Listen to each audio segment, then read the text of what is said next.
Hey everyone, welcome to another episode of Carry On Friends, the Caribbean American podcast. I'm excited because my guest for this episode is Eldonie. Eldonie, welcome to the podcast. How are you? Hey, thanks, Carrie Ann, for having me. I am great. Awesome. So why don't you tell the community of friends a little bit about who you are, Caribbean country you represent, and the work that you do? As Carrie Ann said, my name is Eldonie Mason. I am originally from Antigua. I am an entertainment business, fashion lawyer, and a children's book author now, which is a new thing. I started a couple years ago. I started a media company, Predestined Media, to develop this property. My first book, The Adventures of Princess Anyah of Antibarba, who is, wait for it, a Caribbean princess, because we needed one. It seems like, the Caribbean people are like the forgotten section of the world. Like when content is created, it's not necessarily created for us. So I think we have so many people, yet we don't really have things that are made for us. And I think a part of us is just like losing the culture. Even in the Caribbean, we consume so much of American content, but no one's making things for us. So I thought it was important to do this. And this is why I did the children's book. We're so in alignment because I have a media company, and this is why I've been doing Carry On Friends, because we are so underrepresented. No one pays attention to us mostly in the various ways we consume content. I think the focus has always been on music and not the other art forms like books, film, TV material. I think one of the last TV programs that reflected a Caribbean family was Desmond's, and that was British-based shows from back in the 90s. And, so I'd like to think the Caribbean culture has grown since then. So why can't we have another Desmond's-like show? So that's very interesting. So tell us a little bit about, we'll get into the book, but tell us about your practice, because I say this all the time.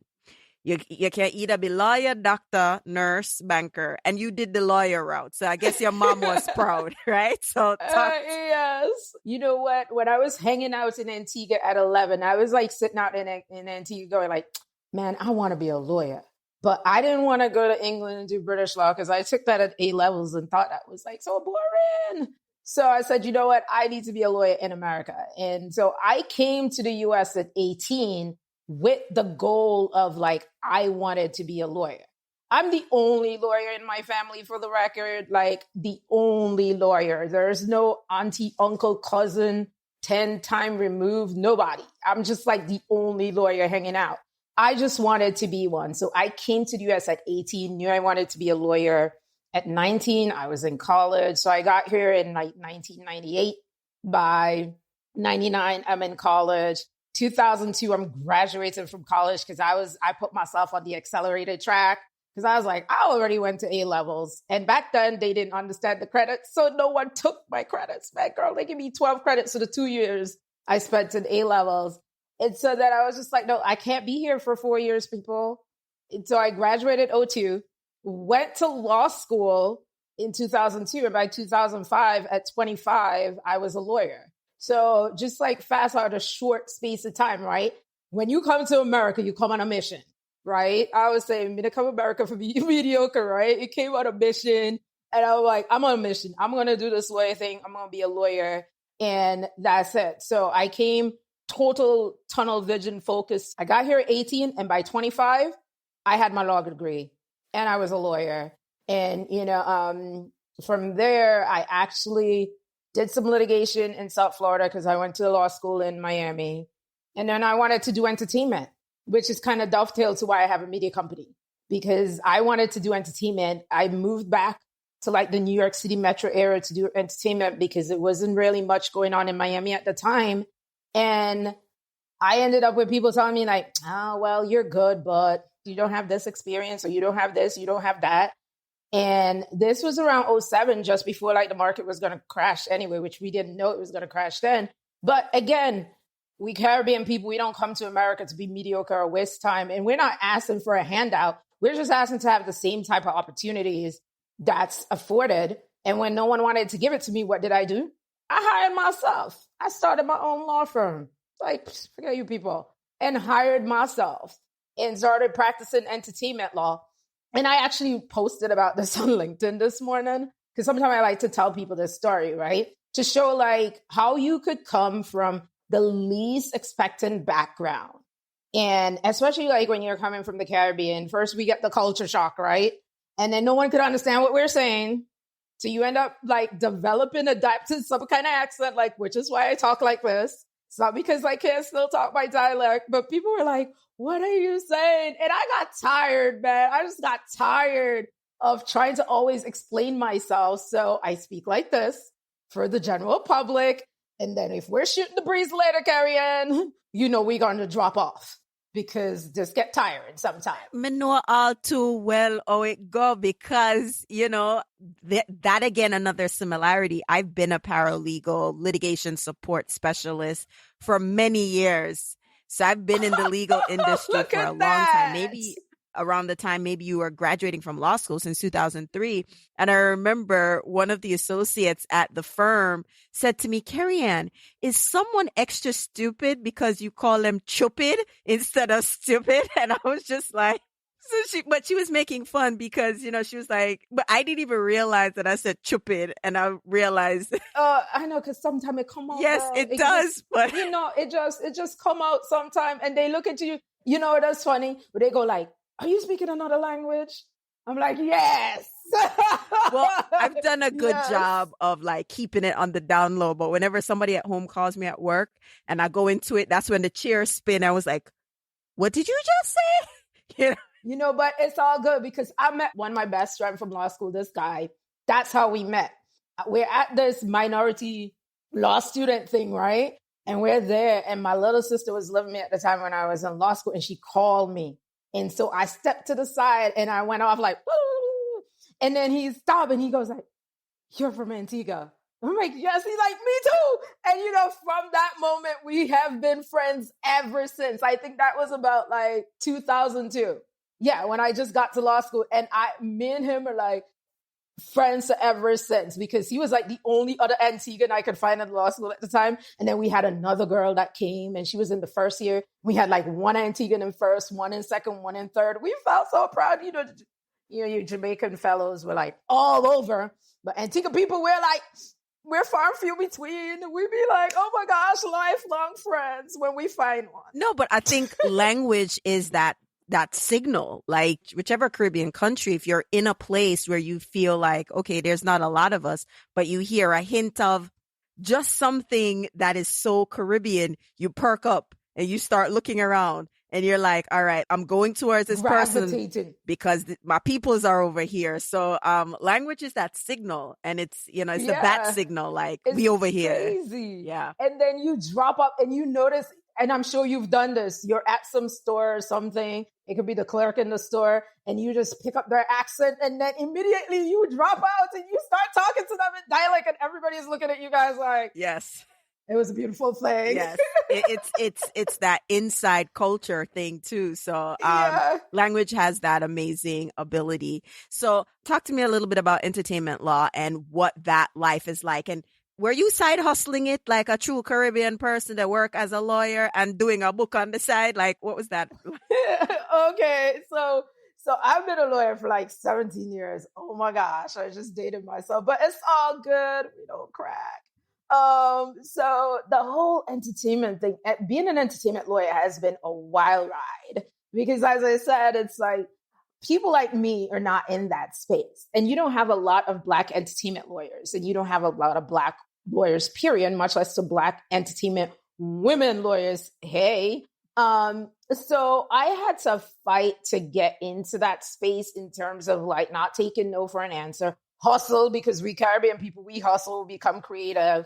And I started out, you know, as I say, like in 2007, trying to break the space, and years and years of hustling, man. But I actually broke in a big way. So now from where I sit, it's really cool and really nice. Because, you know, pre-pandemic, I used to be like crazy hustling, right? Because I do entertainment, I do fashion, and I'll be like at every show you could think about. I'm a member of the Recording Academy, so I have my stand-in invite to the Grammys, British Academy of Film and Television Arts. So I'll be like jetting off to London, going to the BAFTA TV Awards, any kind of like premiere screening, red carpet thing. I'm so there. So, I represented music artists, film producers. I've done film, TV, Broadway, theater, fashion, and it's cool because I have a fashion designer client. So I'll be showing up on that red carpet looking like a celebrity. Like I went to an event a couple weeks. Thank you, my dear. I went to an event like 2 weeks ago, and it's so funny. It was this red carpet event, and when I stepped on that carpet, the event photographer was like, come. Over here. Picture. And I was like, okay. And then people were like, I need to take a picture with you. I'm like, sure. This woman was like, because it had a kid component to it. It was Paley weekend. And she had her son. She's like, can he take a picture with you? I'm like, sure. And the whole night, everybody was like, oh my gosh, that outfit. So I call up my client. I'm like, of course, it's a hit. Right. So after this, you have to show me a picture of that outfit. I'll show you. But it's cool. So entertainment is, so fun and so fascinating. And yes, Caribbean people, we hustle. So people be wondering like, how are you going to these things? And I'm like, yeah, when I go to the Grammys, my client don't take me. No, I get my invite and I take a +1, get it straight. My whole thing in life, if you really want something bad enough, you figure out a way to get it. So when the Grammys came to New York in 2018, I'm like, I want to go. And I know sometimes, people have very short memory about who helped them get places, which is very sad, but it's true. And so like, I'll figure it out. I'm like, all right, who has the Grammys? Oh, the Recording Academy. Now, how do you become a member? And I did all this and I sorted it out. And go like, okay, I'll come a member. Maybe they invite their members. And sure enough, became a member and they did. And I got my little invite in the mail. I bought me my little ticket and I went. And so all that now, like I have pitched projects to clients. I've done a lot of things in entertainment. I have a lot of connections in entertainment. And so when pandemic hit and we're all kind of sitting around, I'm like, man, I want something to do. I should start this media company. But let me back up a little bit. Like 3 years ago, and this is why I wrote my book, because 3 years ago, my little niece, she was 5 and we were about to go somewhere. And she goes like, I said, let's go princess. And she goes like, Auntie, I can't be a princess. And I'm like, princess? Why can't you be a princess? And she goes like, because all the princesses are white with long hair. And I just like, my heart broke. I mean, you're 5. Who are telling you these stories? Like, who told you that? But the thing is, no one told her. She is a smart kid. She sees that. It. Yeah. She sees it in everything, all her little lunch bag, little book bag, her little lunch kits. All she's seeing is this image. And I was just like, no. And I used to soapbox the whole time I've been in entertainment, like, right? Because the lack of diversity is ridiculous. And then when diverse content come out, Hollywood is like, oh my God, Black Panther made so much money. And I'm thinking, you think you are neglecting an entire population of people? Why are you always surprised when diverse movies make money? So I wrote her story right there on the spot on my little legal pad. And that story turned into my book. And when I read her the story, her little eyes light up and she was so happy. So I'm like, this is great. And then I kind of sat on that story. But in life, if you have something to do, you can't get away from it. It goes to bed with you. You wake up with it in your head. And it's like, until you do it, you can't escape it. So I sat on that story for a year. All the while in my mind, I knew like, if my niece felt this way, there are millions of little Black girls around the world probably feeling the exact same way because of American culture is the one that is pervasive and it doesn't really do a good job at, the diversity when it comes to children's entertainment and books and things like that. So sat on it and then pandemic hit. We all got time, right? And that was the time. I started looking for an illustrator and I dipped back in the Caribbean. I went home to Antigua and found an artist because I had seen his work before I wanted to represent him in the past. And like, man, let me bring you to America. You're so good. And that didn't work out, but he's in America now because his illustrations are in my book. And that's what I get all the time with this book. It's like the illustrations. So much talent in the Caribbean. It's not only about our music. There's so much talent. I mean, Antigua has a lot of talent. And I know all the other Caribbean islands, you have so many talented people in entertainment. It's just that they don't have the resources, the opportunity, or the know-how. So, like, or the outlets. Exactly. Yeah. Or someone is like willing to give them a shot, because this artist, he's a hyper-realist artist. Like, he draws and you look like a photograph. He is that good. And he had done like one simple children's book. But I'm like, I know you can do this because you're such a good artist. I think you could cross that divide into being a children's book illustrator. I mean, it took us 2 years to develop those illustrations. I was very nitpicky. I knew we had to do it for the culture. So I didn't want to rush a book to the market. The illustrations had to be beautiful.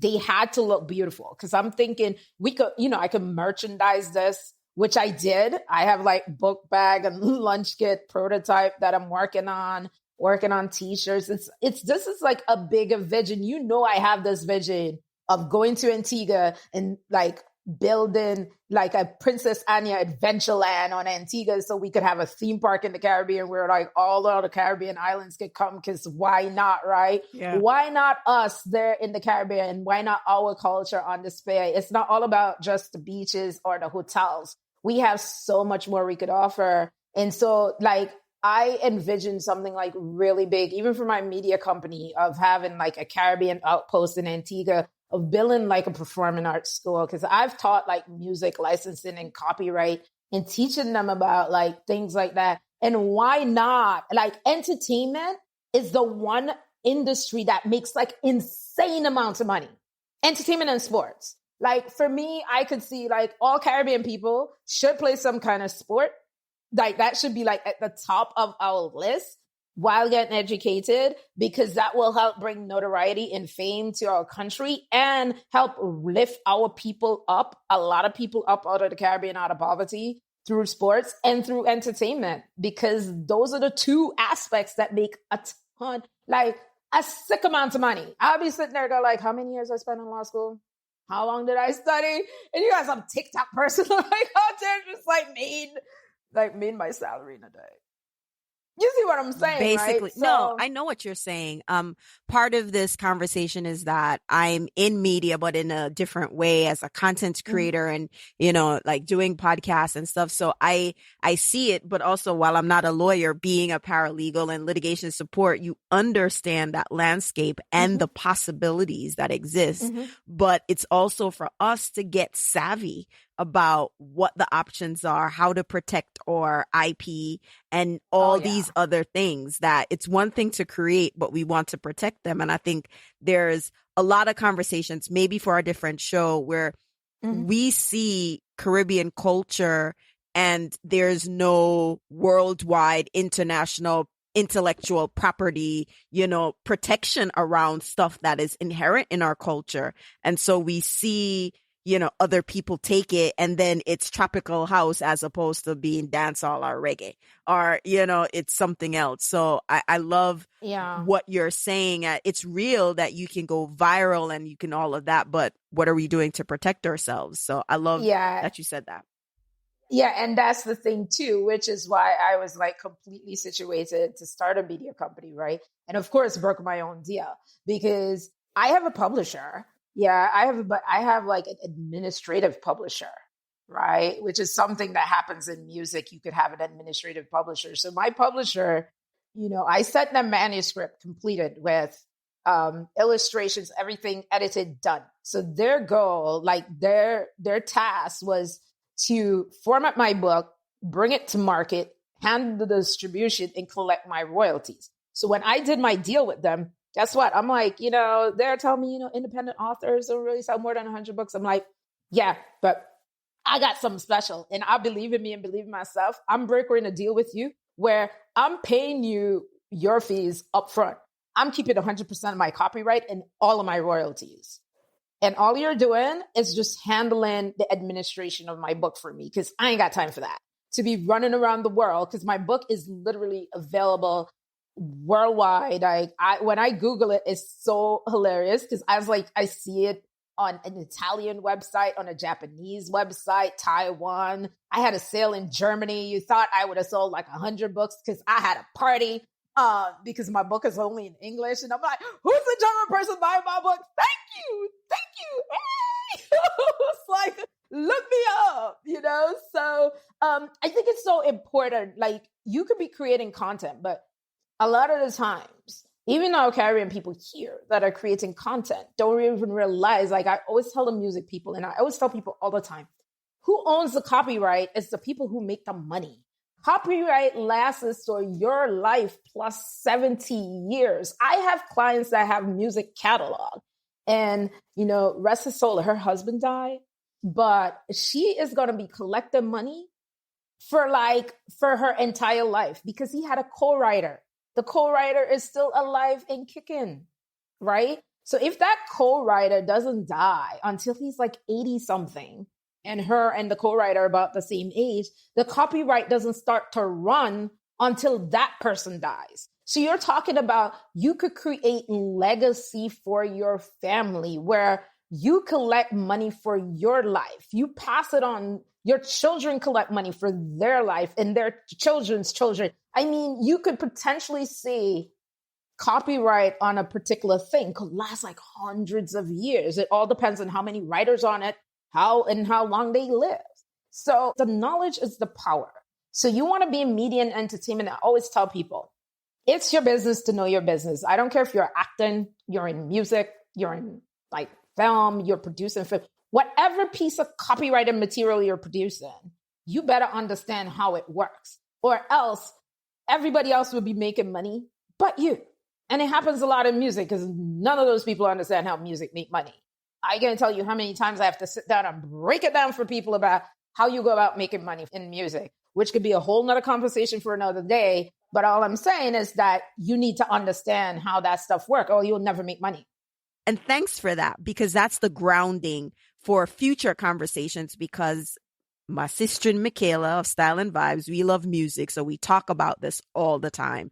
So that's grounding, because what we do on the show is kind of give people a taste of what they need to know or what they should be knowing. And then, we hope that this information is dispersed and somebody tell another person, so we can all be educated, right? So I'm glad that you shared that, because media and entertainment is where a lot of the Caribbean cultural output is. And I agree, sports and sports tourism is also a great opportunity for the region, but that's a whole other conversation. I do want to talk about the book because you said it's a princess book. Tell us about the actual book, the name of the book. I think you mentioned it, but let's repeat it again. And let's talk about the reception. I mean, big up to the person in Germany who buy the copy, but let's talk about the book, the official title of the book, and the reception of the book since you've put it out. Okay, so the book came out March of this year, March 12th. The official title of the book is The Adventures of Princess Anyah of Antibarba, The Fishing Expedition, because this is book one. Book one is The Fishing Expedition. So the reception has been phenomenal. I mean, when I dropped it in the Caribbean community, and they were just like extremely excited because, you know what? I gave a nod to the Kente cloth, She is wearing her cloth. She could not be more Afrocentric princess in all her natural hair. All right. So I made a concerted decision not to wisp out her hair, like how I see in a lot of children's book, where I know we are Black people, we come in all kind of shades, colors, mix, all kind of stuff going on. But I want to say like true to form. So yeah, she has her little Afro puff at certain parts in the book because it was important. So people are loving the book. I did a reading in Miami with like 20 something little girls. And I mean, one of them came up to me and they're like, she looks like me. You know, that's what I've been getting. I've had parents tell me like, thank you for doing this. Thank you. And it's something as simple as one woman, like I was talking to her, she's a publicist and she's originally from Haiti. And she goes to me, I love the fact you went home to Antigua and got an illustrator. I like the fact that this is a Caribbean illustrator too. It's been such an outpouring from like, just not only from the community, but just from everyone as a whole. So not even like from Caribbean community, Black community, my white friends, whoever, everybody across, like Princess Anyah has crossed over to like everyone. It's like when it comes to the story transcending, it's been like a colorblind across, because I've had all kind of people buy my book and just commenting on how great the story is. And the accolades, well, you can't see out there in podcast land, but you can see Carrie Ann if you look behind my shoulder and you see those certificates on the wall. That's because the first award I entered the book in, called the Purple Dragonflies Children's Book Award, won in 4 categories. It was entered in, got honorable mention: best illustrations, best new author, best cover design, and picture book, 6 and older. So the princess, has been swooning hearts, and she's just going to get bigger. It's great. It's great for our community. And as I said, I made the concerted effort. Like, I wrote the story and I didn't place her. I just said she was from a tropical island. And then when I was doing the final edits, I'm like, no, I need to say a tropical island in the Caribbean. I'm going to put her in the Caribbean because tropical islands could be other places. That's a decision I had to make, right? Because it was like, do I do that? Am I going to like ostracize like African American community? And I was just like, no, you know what? I'm a Caribbean person. That's who I am. It's in my DNA. I was born there. And I was like, you know what? I'm going to give her some love. I'm going to show her some love. And I'm going to have her from the Caribbean, because why not? And so, yeah. And I think sometime in life, we just have to make those choices. Like, okay, it's not about being the popular choice. It's about being the right thing to do. And it was the right thing, because you know what? I noticed like how we're so losing our culture in the Caribbean. I see all my little nieces and my little nephews at home. And I was just like, oh my gosh, people, you're losing your identity. And I wanted them to be proud of where they're from. And that, yeah, we're Caribbean people. We might be forgotten, people might forget about us, but you know what? This is us. This is our culture. And we're damn proud of it. Thank you for that. I'm glad that the princess Bossa Road and she's doing well. So yes, it's really good. It's really good. And you've placed her in the Caribbean, which is very important. And even that thought process, I can appreciate that honesty with that process, because a lot of content creators, they make the decision to maybe go broader or wider because you don't want to let anyone feel left out. But when we're telling stories, oftentimes stories are starting from a very personal place. And so if we attribute it to that personal place, there's also a meaningful connection. I mean, how many stories did we read as kids that was placed in some European country, but the emotional experience, people could identify with that. And so she's in the Caribbean, but, kids everywhere, can probably identify with her. So I'm glad you did that. As I'm listening to you, 2 questions are bubbling up. 1, there's an energy and confidence, and there's this, me not take no check, me da go for mine energy that you give. And what would you say to someone who is of Caribbean heritage, who is like doubting themselves or, second guessing if they should make this content focus? Like, what do you say? Second guessing, doubting, whatever. Like, what advice you would give to somebody to get to your level of confidence and beat chest? Like, yeah, I'm from I'm from a Caribbean. I did it. Like, you know what? I think first you got to be true to yourself, and you have to have that comfort level with yourself first before you could then radiate that, right? So Mimi has be one of them people, and then go like, "Oh, you're African American, must say get it straight." I'm from the Caribbean. Okay. First and foremost, me born in the Caribbean. I'm Caribbean American. Thank you. And I associate with, African Americans, and I can understand their struggle. But you know what? I always say it's a mental thing. We have a different kind of mental mindset. If you were born and you grew up in the Caribbean and you go to secondary school and you just have your formative years there, and so you never immigrated to the US until like you're 18 or so, you're kind of set, like in terms of the mindset. So I think I'm more comfortable with myself because I always identify as a Caribbean person first. If you look at any of my professional bios, people be telling me, I think the publicist was telling me, oh, I like you lead off to say native of the Caribbean island of Antigua. I literally lead off my bio with that.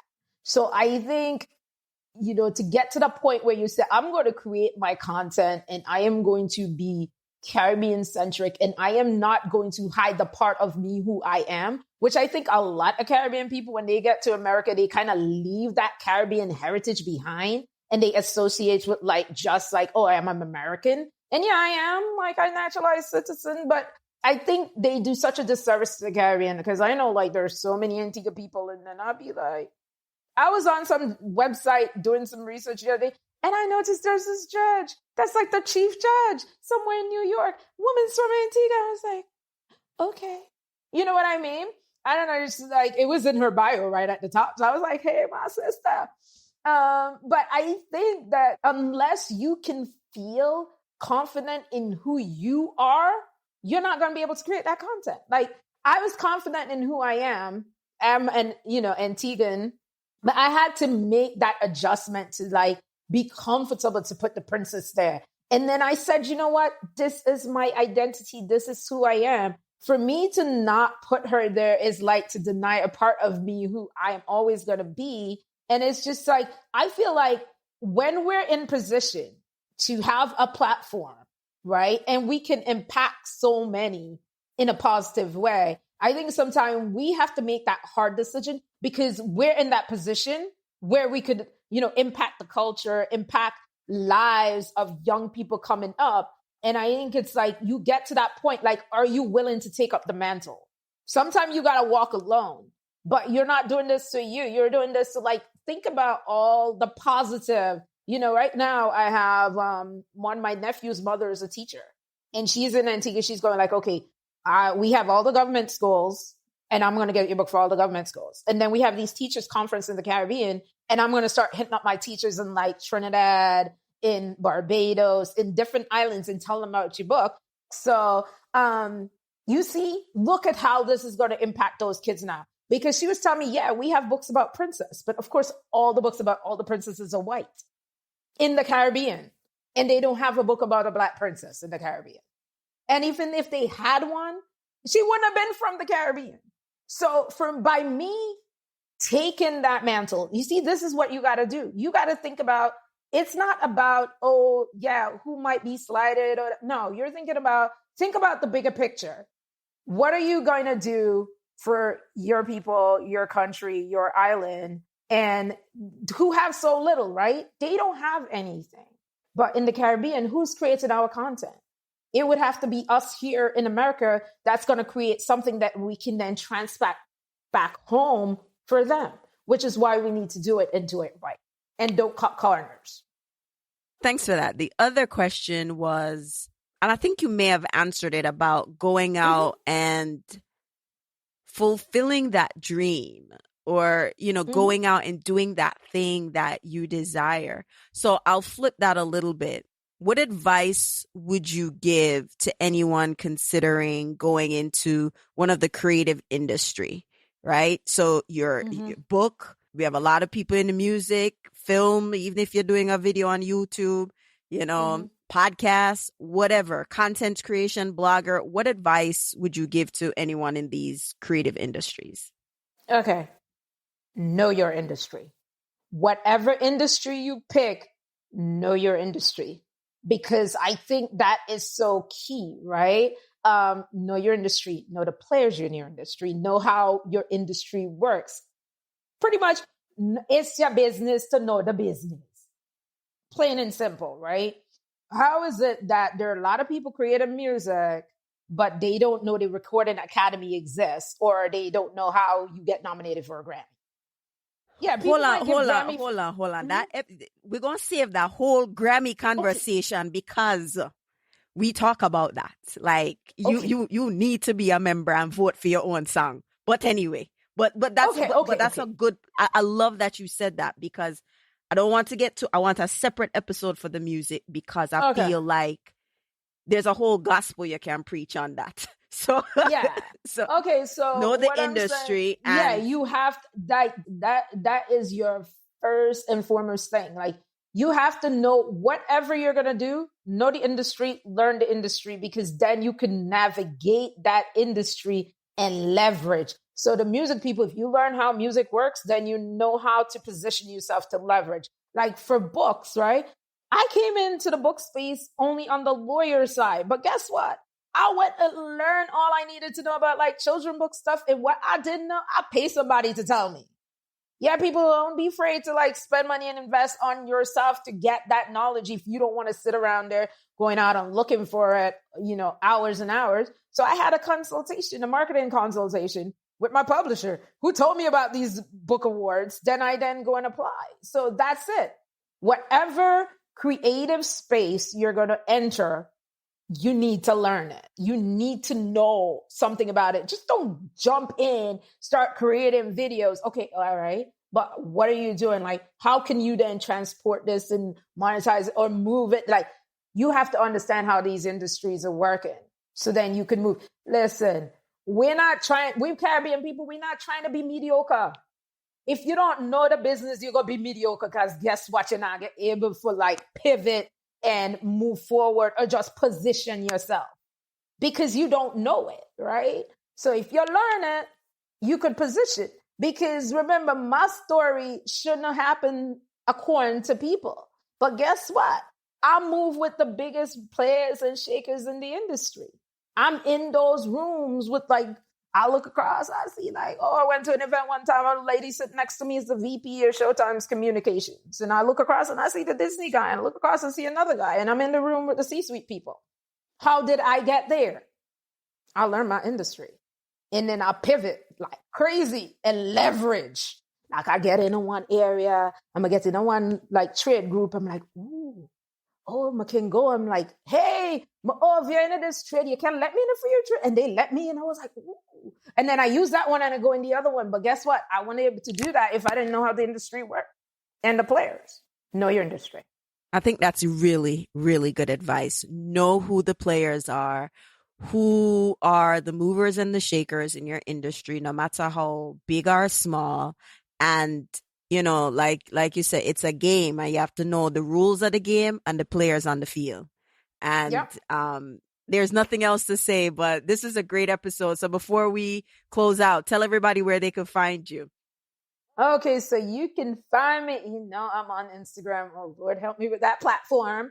But I'm there at Eldonie Mason. My company is at Mason Firm.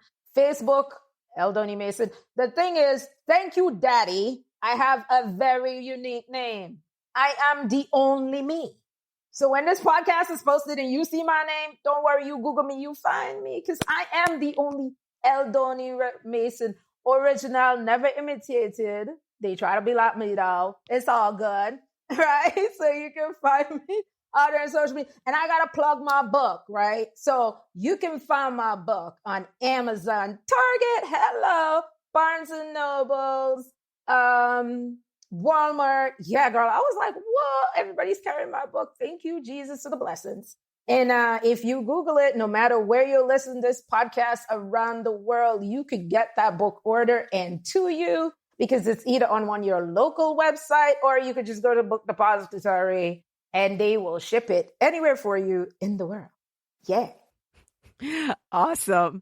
And so this is a fun episode. And as I love to say at the end of every episode, walk good. The Carry On Friends podcast is produced by Breadfruit Media, and new episodes are available every other Tuesday morning. You can listen to the podcast on the website, carryonfriends.com, or you can listen on Apple Podcasts, iTunes, or wherever you like to listen to your podcast.